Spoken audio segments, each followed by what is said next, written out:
당신이 지금까지 알던 손자는 가짜다. 서점에 진열된 손자병법 번역본들, CEO들이 책상 위에 올려놓은 비즈니스 명언집, 소셜미디어에서 떠도는 적을 알고 나를 알면 백전불패라는 문구들. 이 모든 것이 역사상 가장 위대한 오독의 결과물이다. 우리는 손자를 전쟁의 철학자로, 승리의 예언자로, 지배의 멘토로 소비해왔다. 하지만 진실은 훨씬 더 차갑고 훨씬 더 계산적이며 훨씬 더 무서운 곳에 있다. 손자는 당신에게 싸워서 이기는 법을 가르치려 하지 않았다. 그는 당신이 파산하지 않는 법을 가르치려 했다. 전장에서 죽는 것보다 더 무서운 게 뭔지 아는가? 승리한 후에 국고가 텅 비어 있는 것이다. 적군보다 더 무서운 적이 있다면 그건 전쟁이 끝난 뒤 당신 앞에 놓인 청구서다. 손자는 이걸 알았다. 그리고 그는 이 청구서가 왕조를 무너뜨리고 제국을 좀먹으며 문명을 파괴한다는 것을 목격했다. 손자병법은 병법서가 아니다. 그것은 국가 재정 붕괴를 막기 위한 생존 매뉴얼이다. 손자는 장군이 아니라 회계사였다. 그리고 그가 계산한 숫자들은 지금도 여전히 유효하다. 현대 대중문화는 손자를 철학적 영웅으로 포장했다. 명상하는 노현자, 심오한 진리를 읊는 전략가, 동양의 신비를 담은 고대 지혜의 화신, 서구 경영 컨설턴트들은 그를 리더십의 아이콘으로 만들었고 실리콘밸리는 그를 스타트업 멘토로 소환했다. 하지만 이 모든 해석은 손자가 실제로 무엇을 말하려 했는지 완전히 놓치고 있다. 손자는 영광에 관심이 없었다. 명예도, 용맹도, 승리의 서사도 그에게는 부차적이었다. 그가 유일하게 관심을 가진 것은 비용이었다.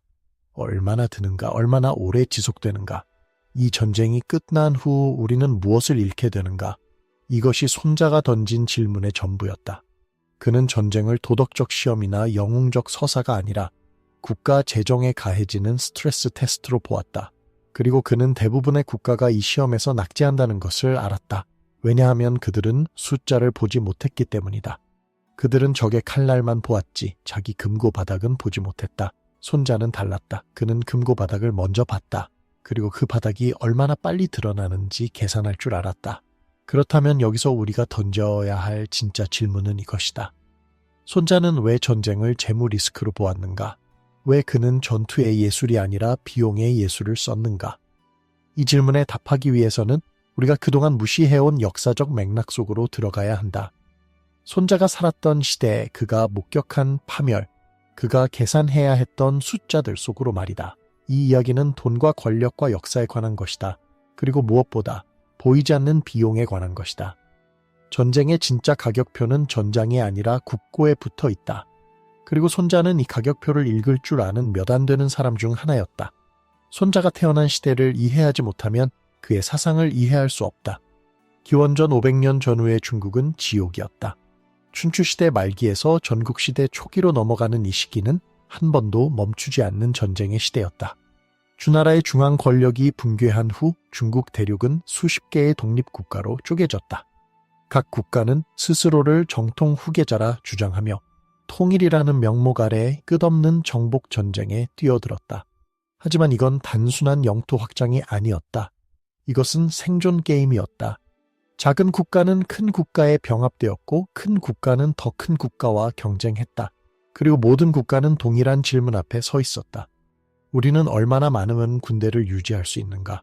얼마나 오래 싸울 수 있는가? 그리고 언제 우리는 무너지는가? 이것은 철학의 문제가 아니었다.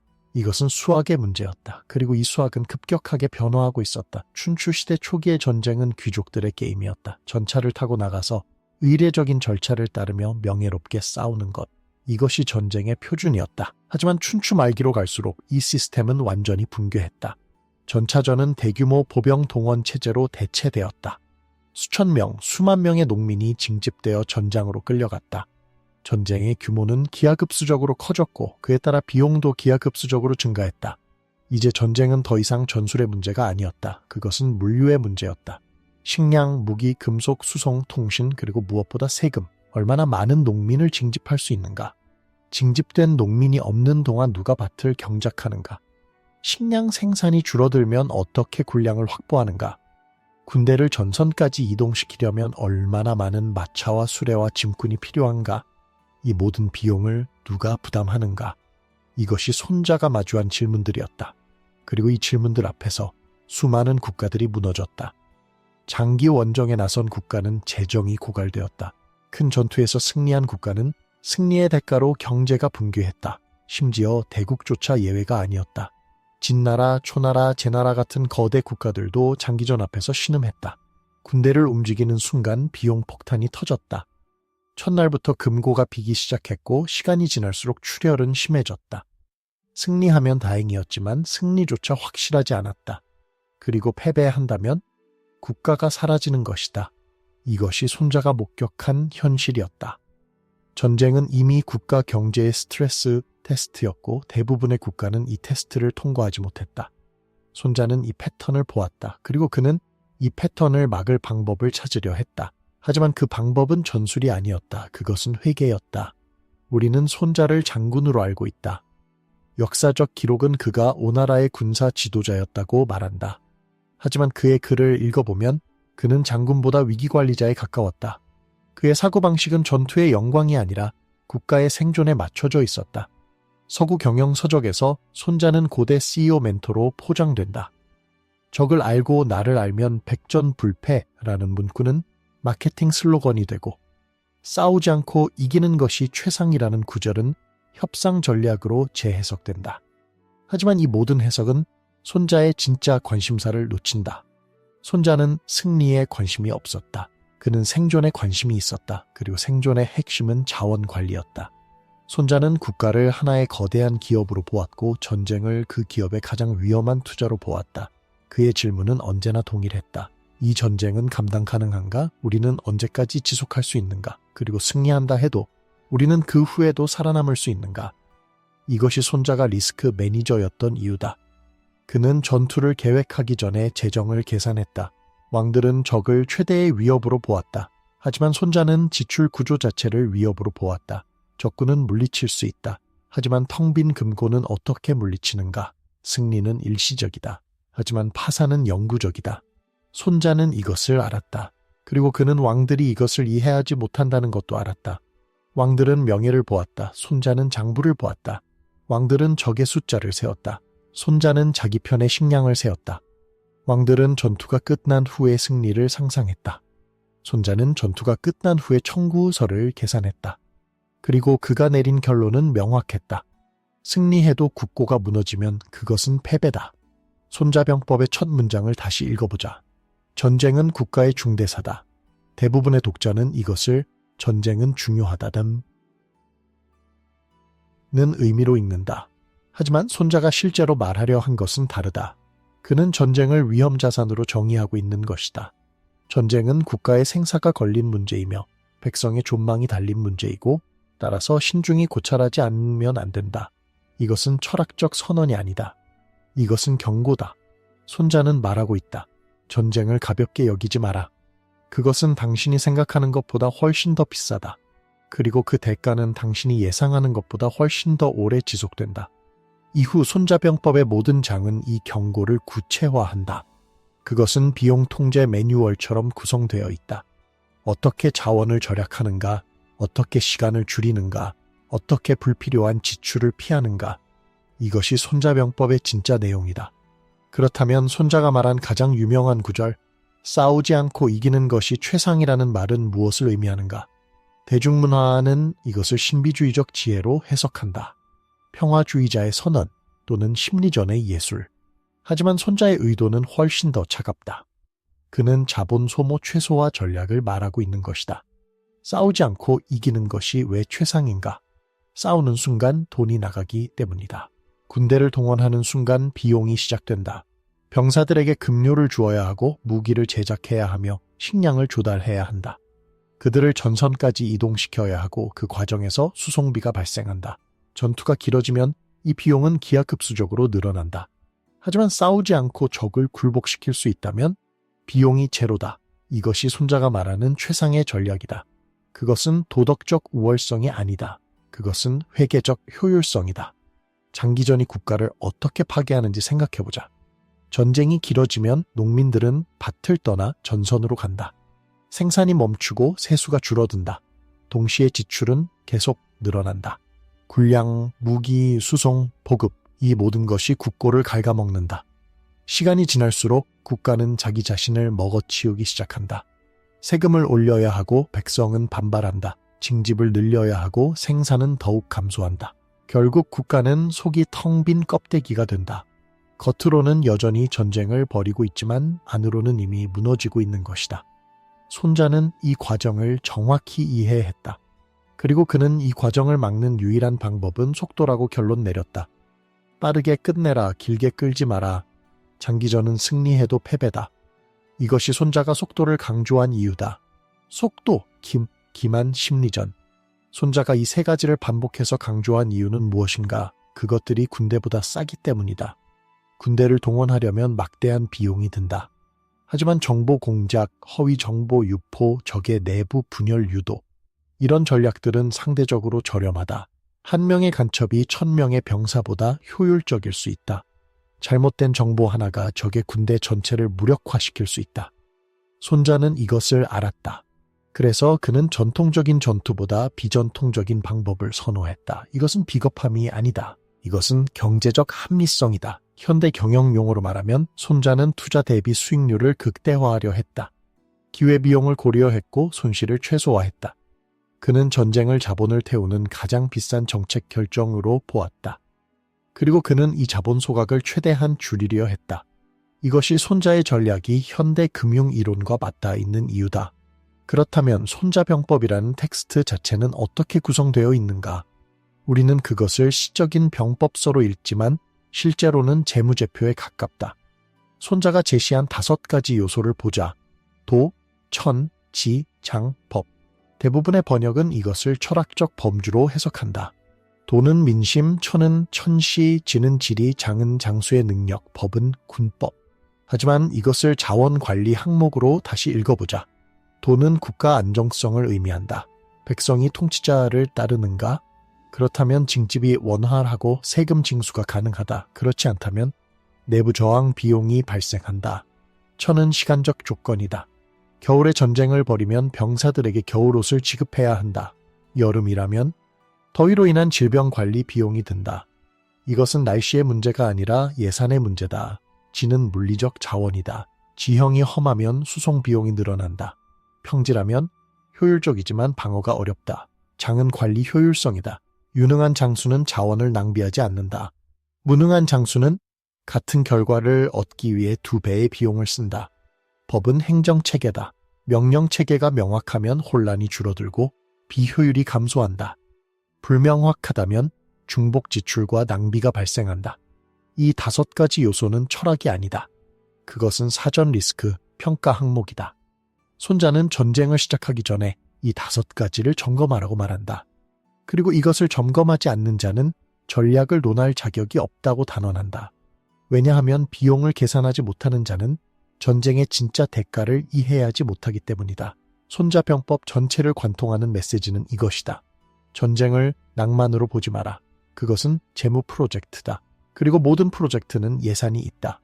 예산을 초과하면 프로젝트는 실패한다. 승리해도 실패다. 패했다. 손자는 전쟁을 이렇게 본 최초의 사상가였다. 그리고 그가 옳았다는 것은 이후 2500년의 역사가 증명한다. 손자가 전투 묘사보다 물류와 행정과 규율에 집착한 이유도 같은 맥락이다. 전투는 짧다. 하지만 전투로 가기까지의 과정은 길다. 그리고 그 과정에서 대부분의 비용이 발생한다. 군대를 훈련시키고 무기를 제작하고 식량을 비축하고 수송 경로를 확보하고 전선까지 이동하는 모든 단계에서 돈이 나간다. 전투 자체는 비용 구조의 마지막 단계일 뿐이다. 손자는 이것을 알았다. 그래서 그는 전투 기술보다 물류 관리에 집중했다. 얼마나 효율적으로 군량을 수송할 수 있는가? 얼마나 빨리 병력을 이동시킬 수 있는가? 얼마나 적은 자원으로 같은 효과를 낼 수 있는가? 이것이 손자가 던진 질문들이다. 그리고 이 질문들은 모두 하나의 목표를 향한다. 비용 절감. 손자는 전쟁을 낭만이 아닌 재무 프로젝트로 본 최초의 사상가였고 그의 사상은 지금도 여전히 가장 현실적이다. 병참, 즉 군량 수송이 얼마나 파괴적인지 이해하려면 구체적인 숫자를 봐야 한다. 손자병법에는 이런 구절이 있다. 천승지국이 원정을 나서면 매일 청금을 소비한다. 청금이 얼마인지는 정확히 알 수 없지만 그것이 엄청난 액수였다는 것은 분명하다. 그리고 손자는 이렇게 덧붙인다. 적지로 20리만 떨어져도 백성은 곡식 백석을 잃는다. 왜 그런가? 군량 수송 때문이다. 군대가 멀리 나가면 그들에게 식량을 보내야 한다. 식량을 운반하는 사람들도 먹어야 하고 그들을 운반하는 사람들도 먹어야 한다. 거리가 멀어질수록 소비되는 식량은 기하급수적으로 늘어난다. 결국 전선에 도착하는 식량은 출발할 때에 절반도 되지 않는다. 나머지는 수송 과정에서 소비된다. 이것이 장거리 원정의 악몽이다. 그리고 이것은 단순히 식량의 문제가 아니다. 농업 노동력 붕괴로 이어진다. 농민들이 군량 수송에 동원되면 밭을 경작할 사람이 없다. 생산이 감소하고 다음 해의 세수도 줄어든다. 이것은 연쇄 반응을 일으킨다. 세수가 줄어들면 국가는 세율을 올려야 한다. 세율이 오르면 백성은 더욱 고통받는다. 불만이 쌓이고 내부 안정성이 약화된다. 결국 전쟁이 길어질수록 국가는 내부에서부터 무너지기 시작한다. 손자는 이 메커니즘을 정확히 이해했다. 그리고 그는 이것을 막을 유일한 방법은 적의 자원을 사용하는 것이라고 결론 내렸다. 적지에서 식량을 빼앗아라. 적의 창고를 털어라. 적의 백성을 이용하라. 이것은 약탈이 아니다. 이것은 재정적 필수 전략이다. 자기 자원을 보존하고 적의 자원을 소비시키는 것. 이것이 장기 생존의 핵심이다. 손자가 가장 중시한 또 다른 쌈무기는 정보였다. 손자병법의 마지막 장은 간첩에 관한 것이다. 왜 손자는 책의 마지막을 간첩으로 마무리했는가? 그것이 가장 중요하기 때문이다. 한 명의 유능한 간첩은 군대 하나보다 가치가 있다. 왜냐하면 정보는 불확실성을 제거하고 불확실성이 사라지면 비용이 줄어들기 때문이다. 잘못된 정보로 인해 군대가 엉뚱한 곳으로 이동하면 수송비가 2배로 든다. 적의 위치를 모르고 전투를 벌이면 불필요한 희생이 발생한다. 하지만 정확한 정보가 있다면 최소한의 병력으로 최대의 효과를 낼 수 있다. 손자에게 정보는 용기의 문제가 아니었다. 그것은 데이터였다. 그리고 데이터는 비용을 절감한다. 현대 경영 용어로 말하면 정보 5배분은 자본 5배분이다. 잘못된 곳에 자원을 투입하면 그 자원은 낭비된다. 손자는 이것을 피하려 했다. 그래서 그는 간첩에 아낌없이 투자하라고 말했다. 간첩에게 주는 보상은 비싸 보일 수 있지만 그들이 절약하는 비용에 비하면 아무것도 아니다. 이것이 손자의 계산이었다. 하지만 역사는 손자의 경고를 무시한 국가들로 가득하다. 그들은 명예를 선택했고 체면을 지켰으며 결국 파산했다. 장기 포위전에 뛰어든 국가들을 보자. 그들은 승리를 확신했다. 적의 성을 포위하고 시간이 지나면 적이 항복할 것이라 믿었다. 하지만 포위전은 양쪽 모두를 갉아먹는다. 포위하는 쪽도 군대를 유지해야 하고 그들에게 식량을 공급해야 하며 그들을 그곳에 묶어두어야 한다. 한 달이 지나고 2달이 지나고 1년이 지난다. 비용은 계속 쌓인다. 그리고 마침내 적이 항복할 때쯤 포위한 쪽도 이미 반쯤 무너져 있다. 승리는 했지만 그 대가로 국가 경제가 망가진 것이다. 이것이 손자가 경고한 시나리오다. 그는 포위전을 가장 나쁜 선택으로 보았다. 왜냐하면 그것은 가장 비효율적인 비용 구조이기 때문이다. 명예와 체면 때문에 파산한 국가들의 이야기는 더욱 비극적이다. 어떤 국가는 이미 전쟁에서 이길 수 없다는 것을 알고 있었다.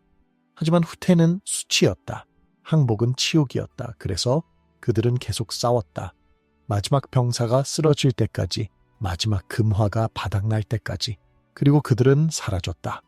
역사책에는 그들의 용맹이 기록되었지만 그들의 백성은 굶주렸고 그들의 문명은 무너졌다. 손자는 이런 국가들을 경멸했을 것이다. 그에게 명예는 사치였다. 생존이 먼저였다. 오늘 굴복하면 내일 다시 일어설 수 있지만 오늘 끝까지 싸워서 파산하면 내일은 없다. 이것이 손자의 논리였다. 그리고 이 논리는 냉혹하지만 정확했다. 반대로 손자의 원칙을 적용한 국가들은 살아남았다. 그들은 싸워야 할 때와 물러서야 할 때를 구분했다. 그들은 자원을 계산했고 한계를 인정했다. 때로는 굴복했고 때로는 기다렸으며 기회가 왔을 때만 공격했다. 이들은 영웅적이지 않았다. 화려하지도 않았다. 하지만 그들은 생존했다. 그리고 생존한 자들이 결국 역사를 썼다. 전국 시대를 통일한 진나라를 보자. 진나라는 가장 강력한 군사력을 가진 나라가 아니었다. 하지만 그들은 가장 효율적인 행정 체계를 가지고 있었다. 그들은 전쟁을 금융수단으로 보았다. 이길 수 있는 전쟁만 골라서 싸웠고 이길 수 없는 전쟁은 외교로 해결했다. 그들은 적의 자원을 소진시키고 자신의 자원은 보존했다. 그리고 마침내 모든 경쟁자가 지쳐 쓰러졌을 때 그들은 일어나 중국을 통일했다. 이것이 손자 전략의 승리였다. 전쟁을 명예의 시험으로 본 국가와 금융수단으로 본 국가의 차이는 명확했다. 전자는 승리의 순간을 위해 모든 것을 걸었다. 후자는 승리 이후를 위해 자원을 남겨두었다. 전자는 전장에서 빛났다. 후자는 역사에 남았다. 손자는 후자를 선택한 사람이었다. 그리고 그의 선택이 옳았다는 것은 이론이 아니라 역사가 증명했다. 춘추전국 시대를 거치며 수백 개의 국가가 사라졌다. 그들 대부분은 전장에서 진 것이 아니라 장부에서 졌다. 그들은 전쟁 비용을 감당하지 못했고 경제가 붕괴했으며 결국 흡수되거나 소멸했다. 살아남은 국가들은 손자가 말한 원칙을 따른 국가들이었다. 비용을 계산하고 한계를 인정하며 자원을 보존한 국가들, 이들이 최종 승자가 되었다. 그렇다면 손자는 단순히 고대의 병법가로 끝나는가? 아니다. 손자는 아직 끝나지 않았다. 그의 사상은 지금도 여전히 작동하고 있다. 현대 전쟁의 패배 원인을 보자. 대부분의 경우 군사력 때문이 아니다. 경제 모델이 붕괴하기 때문이다. 베트남 전쟁을 생각해보자. 미국은 세계 최강의 군사력을 가지고 있었다. 하지만 그들은 졌다. 왜? 전쟁이 너무 길었고 너무 비쌌기 때문이다. 미국 국내에서 반전 여론이 폭발한 이유는 도덕적 이유만이 아니었다. 경제적 부담도 컸다. 전쟁 비용이 천문학적으로 늘어났고 그 돈은 국내 복지와 인프라에서 빠져나갔다. 결국 미국은 군사적으로 이길 수 있었음에도 정치적, 경제적으로 후퇴해야 했다. 이것은 손자가 2500년 전에 경고한 그대로였다. 장기전은 승자를 만들지 않는다. 그것은 두 명의 패자를 만들 뿐이다. 아프가니스탄도 같은 이야기다. 소련은 10년 동안 아프가니스탄에서 싸웠다. 그들은 강력한 군대를 가지고 있었고 현대적 무기를 가지고 있었다. 하지만 그들은 이기지 못했다. 전쟁 비용이 소련 경제를 갉아먹었고 쓰고 결국 소련은 철수했다. 그리고 몇 년 후 소련은 붕괴했다. 아프가니스탄 전쟁이 소련 붕괴의 유일한 원인은 아니지만 그것은 분명히 주요 원인 중 하나였다. 미국도 20년 동안 아프가니스탄에서 싸웠다. 그들은 소련의 실수를 반복했다. 그리고 결국 그들도 철수했다. 전쟁 비용은 수조 달러에 달했고 그 돈으로 무엇을 얻었는가? 탈레반은 다시 집권했고 아프가니스탄은 전쟁 전과 다를 바 없는 상태로 돌아갔다. 이것이 손자가 경고한 최악의 시나리오다. 막대한 비용을 지불하고 아무것도 얻지 못하는 것. 1차 세계대전도 같은 패턴이다. 모든 참전국은 전쟁이 빨리 끝날 것이라 생각했다. 크리스마스 전에는 집으로 돌아갈 수 있을 것이라 믿었다. 하지만 전쟁은 4년 동안 계속되었다. 참호전은 양측 모두를 소진시켰다. 영국, 프랑스, 독일, 러시아 모두가 경제적으로 무너졌다. 전쟁이 끝났을 때 승자도 패자도 파산 상태였다. 독일은 배상금을 감당하지 못했고 이것이 2차 세계대전의 씨앗이 되었다. 영국과 프랑스는 승리했지만 그들의 제국은 이미 쇠퇴하기 시작했다. 러시아는 혁명으로 무너졌다. 이 모든 것이 손자가 말한 대로였다. 장기전은 국가를 파괴한다. 승자도 패자도 없다. 모두가 잃는다. 그렇다면 현대 국가들은 손자에게서 무엇을 배웠는가? 놀랍게도 많은 것을 배웠다. 현대 전쟁의 양상을 보면 손자의 원칙이 곳곳에 적용되고 있다. 사이버전, 경제제재, 대리전, 이것들은 모두 직접적인 군사 충돌을 피하면서 적을 약화시키는 전략이다. 왜? 그것이 싸기 때문이다. 사이버 공격은 미사일보다 저렴하다. 경제 제재는 침공보다 효율적이다. 대리전은 자국 병력을 소모하지 않는다. 이것들은 모두 손자가 말한 싸우지 않고 이기는 전략의 현대판이다. 물론 이것들이 도덕적으로 정당한지는 별개의 문제다. 하지만 경제적으로는 합리적이다. 그리고 국가들은 경제적 합리성을 따른다. 국가 권력의 정의도 변화하고 있다. 과거에는 군사력이 곧 국력이었다. 가장 많은 군대를 가진 나라가 가장 강한 나라였다. 하지만 지금은 다르다. 회복력과 재정 지속성이 더 중요해졌다. 전쟁을 시작할 수 있는 능력보다 전쟁을 견딜 수 있는 능력이 더 중요하다. 단기간에 큰 타격을 입힐 수 있는 능력보다 장기간에 걸쳐 압박을 유지할 수 있는 능력이 더 가치 있다. 이것은 손자의 사고방식과 정확히 일치한다. 손자는 결코 군사력을 무시하지 않았다. 하지만 그는 군사력을 수단으로 보았지 목표로 보지 않았다. 목표는 생존이었고 생존의 핵심은 경제였다. 현대 국가들은 이제 이것을 이해하기 시작했다. 강한 나라는 가장 많은 무기를 가진 나라가 아니라 가장 오래 버틸 수 있는 나라다. 손자가 오늘날을 본다면 그는 놀라지 않을 것이다. 기술은 변했다. 전차는 드론이 되었고 칼은 미사일이 되었다. 하지만 수학은 같다. 비용은 여전히 축적되고 자원은 여전히 한정되어 있으며 장기전은 여전히 파괴적이다. 전쟁의 형태는 달라졌지만 전쟁의 경제학은 변하지 않았다. 손자가 계산한 방정식은 여전히 유효하다.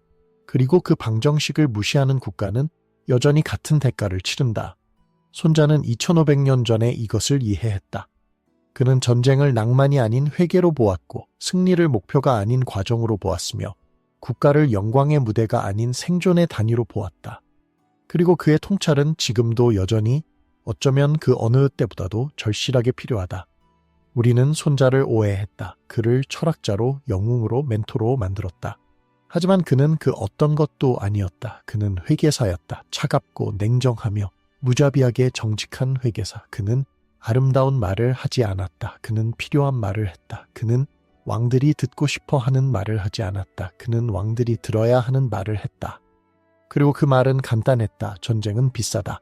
생각보다 훨씬 더 비싸다. 그리고 그 비용을 계산하지 못하면 당신은 파산한다. 승리해도 파산한다. 이것이 손자의 메시지 전부였다. 복잡한 철학도 심오한 지혜도 아니었다. 그냥 숫자였다. 그리고 숫자는 거짓말을 하지 않는다. 오늘날 우리가 손자에게서 배워야 할 것은 전쟁에서 이기는 법이 아니다. 전쟁을 피하는 법도 아니다. 그것은 비용을 보는 법이다. 모든 결정에는 대가가 있다. 모든 승리에는 청구서가 따라온다. 그리고 그 청구서를 무시하면 승리는 의미가 없다. 손자는 이것을 이해한 최초의 사람이었고 어쩌면 가장 명확하게 이해한 사람이었다. 그는 전쟁을 미워하지 않았다. 그는 전쟁을 있는 그대로 봤다. 국가가 할 수 있는 가장 비싼 도박, 그리고 대부분의 경우는 도박. 그의 책은 어떻게 이기는가에 관한 것이 아니라 어떻게 지지 않는가에 관한 것이었다. 그리고 지지 않는 유일한 방법은 자신이 무엇을 잃고 있는지 정확히 아는 것이다. 손자의 금융 천재성은 여기에 있다. 그는 숫자를 봤다. 다른 사람들이 영광을 볼 때 그는 장부를 봤다. 다른 사람들이 승리를 꿈꿀 때 그는 비용을 계산했다. 다른 사람들이 적을 두려워할 때 그는 청구서를 두려워했다. 그리고 그는 옳았다. 역사는 그가 옳았다는 것을 반복해서 증명했다. 전쟁으로 무너진 제국들, 승리로 파산한 왕조들, 명예로 멸망한 국가들, 이들은 모두 손자의 경고를 무시했다. 그리고 그들은 대가를 치렀다. 손자는 2500년 전에 이것을 예견했다. 그리고 2500년이 지난 지금도 그의 예언은 여전히 실현되고 있다. 손자의 진짜 유산은 무엇인가? 그것은 전쟁을 가르친 것이 아니다. 그는 파산을 피하는 법을 가르쳤다. 이것이 우리가 이해해야 할 핵심이다. 손자병법은 승리의 매뉴얼이 아니라 생존의 매뉴얼이다. 그리고 생존의 핵심은 절제다. 얼마나 많이 쓸 수 있는가가 아니라 얼마나 적게 쓸 수 있는가, 얼마나 오래 싸울 수 있는가가 아니라 언제 멈추어야 하는가. 손자는 힘을 부정하지 않았다. 하지만 그는 힘만으로는 충분하지 않다는 것을 알았다. 힘은 자원을 소비한다. 그리고 자원이 바닥나면 힘도 사라진다. 국가가 망하는 진짜 이유는 전투에서 지기 때문이 아니다. 자본이 고갈되기 때문이다. 군대가 패배하기 전에 금고가 먼저 비는 것이다. 그리고 금고가 비면 아무리 용맹한 군대도 소용없다. 병사들에게 급료를 줄 수 없고 무기를 만들 수 없으며 식량을 조달할 수 없다면 전쟁은 끝난다. 이것이 손자가 본 현실이었다. 전쟁은 끝나도 비용은 남는다. 이것이 손자의 가장 무서운 통찰이다. 승리의 순간은 짧다. 하지만 그 후유증은 길다. 전쟁으로 파괴된 경제는 회복하는 데 수십 년이 걸린다. 전쟁으로 죽은 청년들은 돌아오지 않는다. 그들이 낳았어야 할 아이들, 그들이 경작했어야 할 밭, 그들이 만들었어야 할 물건들, 이 모든 것이 사라진다. 이것은 단순한 경제적 손실이 아니라 미래의 상실이다. 손자는 이것을 계산에 넣었다. 전쟁의 비용은 전쟁 중에만 발생하는 것이 아니라 전쟁 후에도 계속된다.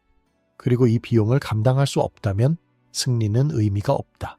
승리 후에 무너지는 국가는 패배한 국가와 다를 바 없다.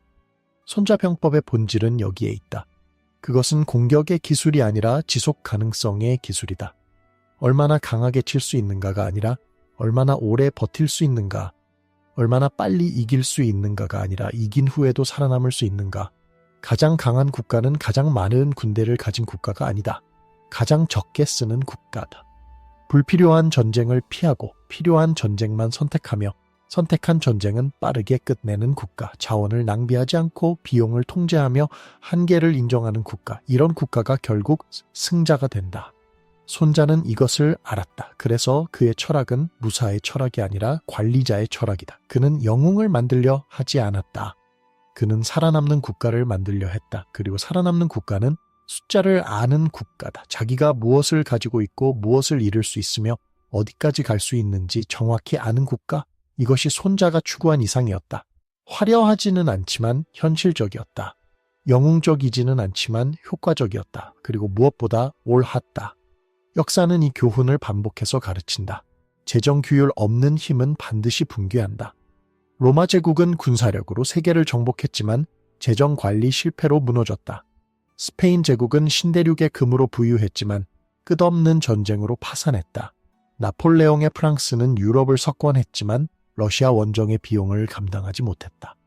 대영 제국은 해가 지지 않는 제국이었지만 두 차례의 세계대전이 그들을 소진시켰다. 소련은 초강대국이었지만 군비 경쟁과 아프가니스탄 전쟁이 그들을 무너뜨렸다. 패턴은 항상 같다. 강력한 군사력, 야심찬 확장, 그리고 재정 통제력 상실. 결국 내부에서부터 붕괴가 시작된다. 이것은 손자가 2500년 전에 경고한 그대로다. 힘은 유지비가 든다. 그리고 그 유지비를 감당하지 못하면 힘은 약점이 된다. 손자는 이것을 너무나 명확하게 봤다. 그리고 그는 이것을 피하는 유일한 방법은 절제라고 결론 내렸다. 더 많이 가지려는 욕망이 아니라 필요한 만큼만 쓰는 지혜. 이것이 손자의 유산이다. 하지만 세계는 손자를 오해했다. 그의 사상은 수천 년간 인용되었다. 그의 책은 수백 개의 언어로 번역되었다. 그의 문구는 회의실과 전장에서 반복되었다. 하지만 제대로 실천된 적은 거의 없다. 왜? 인간과 국가는 반복적으로 같은 함정에 빠지기 때문이다. 당이 승리에 대한 집착이 그 첫 번째다. 우리는 지금 당장의 승리를 원한다. 내일의 대가는 생각하지 않는다. 정치인은 다음 선거를 생각한다. 군 지도자는 다음 전투를 생각한다. CEO는 다음 분기 실적을 생각한다. 하지만 손자는 10년 후를 생각했다. 20년 후를 생각했다. 승리 후에도 국가가 존재할 수 있는가? 이것이 그의 질문이었다. 하지만 이 질문은 불편하다. 그래서 대부분의 사람들은 묻지 않는다. 체면과 명분과 정치적 압박도 문제다. 국가는 후퇴할 수 없다. 왜? 그것은 약함의 표시이기 때문이다. 정치인은 전쟁을 멈출 수 없다. 왜? 그것은 실패를 인정하는 것이기 때문이다. 군대는 철수할 수 없다. 후퇴다. 왜? 그것은 희생을 헛되게 만드는 것이기 때문이다. 그래서 그들은 계속 싸운다. 비용이 통제 불가능해져도, 승리가 불가능해 보여도, 국가가 무너지기 시작해도 그들은 멈출 수 없다. 손자는 이것을 가장 위험한 사고방식으로 봤다. 합리적 판단을 불가능하게 만드는 감정. 하지만 감정은 숫자를 바꾸지 못한다. 아무리 명분이 고상해도, 아무리 체면이 중요해도 금고가 비면 전쟁은 끝난다. 이것이 냉혹한 현실이다.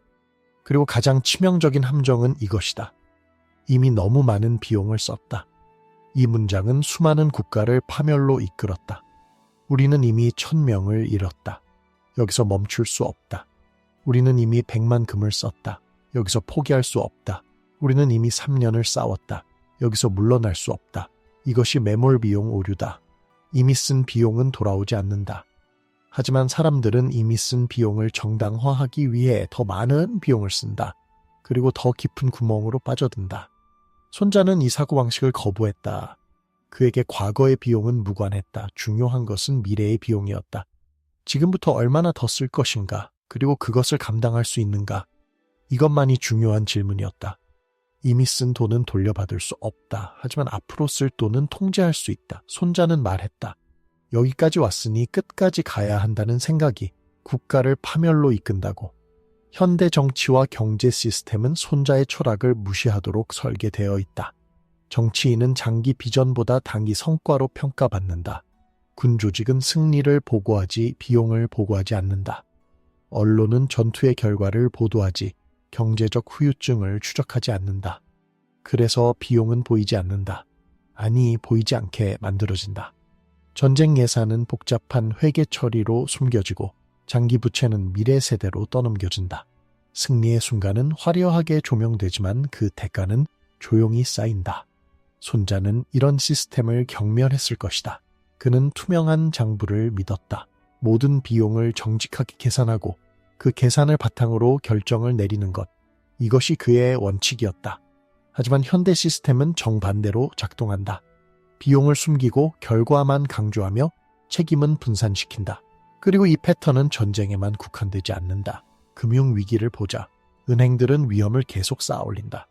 수익은 당장 나오고 위험은 미래의 문제이기 때문이다. 그리고 어느 날 시스템이 붕괴한다. 이미 너무 많이 투자했다는 이유로 그들은 더 투자한다. 그리고 위기는 더 깊어진다. 기업 파산도 같다. 실패한 프로젝트에 자원을 계속 쏟아붓는다. 이미 쓴 돈을 정당화하기 위해. 그리고 회사 전체가 무너진다. 개인의 삶도 다르지 않다. 잘못된 관계에, 잘못된 직업에, 잘못된 투자에 매달린다. 이미 너무 많은 시간을 썼다고. 하지만 시간은 돌아오지 않는다. 그리고 더 많은 시간을 낭비하는 것은 상황을 더 나쁘게 만들 뿐이다. 손자의 경고는 전쟁을 넘어선다. 그것은 인간 의사결정의 근본적 결함에 관한 것이다. 손자의 진짜 경고는 이것이다. 실패는 갑작스럽게 오지 않는다. 그것은 계산을 멈춘 순간부터 이미 시작된다. 숫자를 보지 않기로 결정한 순간, 비용을 무시하기로 선택한 순간, 한계를 인정하지 않기로 고집한 순간, 그 순간부터 붕괴는 시작된다. 천천히, 보이지 않게, 하지만 확실하게, 처음에는 작은 적자로 시작한다. 그 다음은 약간 큰 적자, 그 다음은 통제할 수 없는 적자, 그리고 마침내 파산. 이 과정은 예측 가능하다. 손자는 이 과정을 정확히 묘사했다. 그리고 그는 이것을 막을 수 있는 유일한 시점은 시작전이라고 말했다. 일단 시작하면 멈추기 어렵다. 관성이 생기고 압력이 쌓이며 선택지가 줄어든다. 그래서 손자는 시작 전에 계산하라고 강조했다. 시작할 수 있는가가 아니라 끝낼 수 있는가를 먼저 물으라고. 역사에서 배우지 못할 때 우리가 치르는 대가는 명확하다. 같은 실수의 반복, 같은 파멸의 재현. 손자는 미래를 예언하지 않았다. 그는 단지 공식을 남겼다. 비용을 무시하면 반드시 무너진다는 공식. 이 공식은 예외가 없다. 시대가 바뀌어도 기술이 발전해도 국가가 달라져도 공식은 작동한다. 왜냐하면 그것은 인간 본성의 공식이기 때문이다. 우리는 당장의 이익을 원하고 미래의 대가는 무시한다. 우리는 승리의 영광을 보고 승리의 비용은 외면한다. 우리는 시작은 쉽게 하지만 끝내는 것은 어려워한다. 손자는 이 모든 것을 알았다. 그리고 그는 경고했다. 하지만 우리는 듣지 않는다. 매번 우리는 이번에는 다를 것이라 생각한다. 이번에는 우리가 예외일 것이라 믿는다. 하지만 예외는 없다. 공식은 모두에게 적용된다. 그리고 공식을 무시하는 대가는 항상 같다.